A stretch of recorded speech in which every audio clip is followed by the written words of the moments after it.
Let's do a quick settings menu walkthrough with the ThermNight 4K. Up first, we're going to have connections.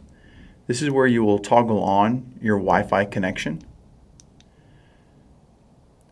Next is the zeroing menu.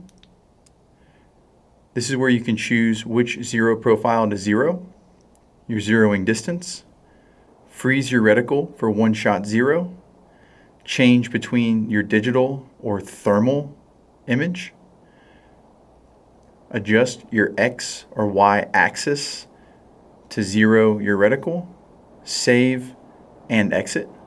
Next is the reticle settings.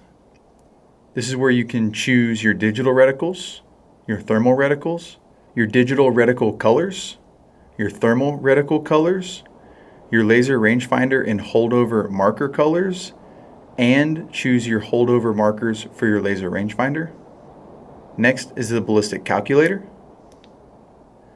This is where you will toggle on or off your ballistic calculator, look at your ballistics data settings within the unit, choose your aiming method, and how you would like your ballistics displayed. Next is your toggle for auto standby. Next is your thermal zoom lock toggle. Now we have your laser rangefinder settings.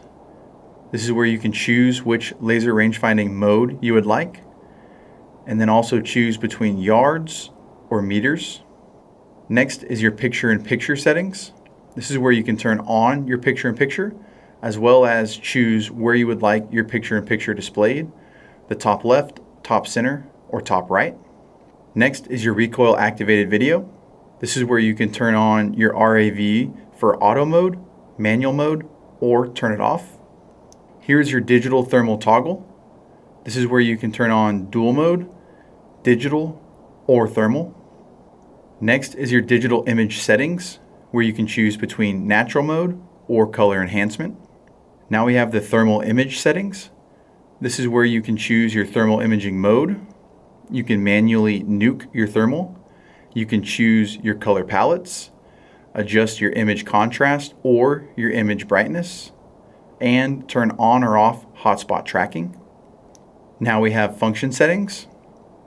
This is where you can turn on or off your auto power, turn on or off your loop recording, turn on or off the audio for your video recording, turn on your gyroscope and recalibrate it if needed, adjust your screen brightness, turn on your zeroing freeze countdown, which allows you to see when your unit is going to nuke in the next 3, 5, or 10 seconds.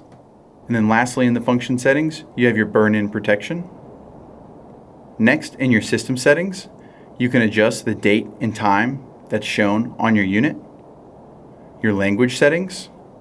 This is also where you can reformat your SD card, which will completely remove all photos and videos off of your SD card that is internal in the unit.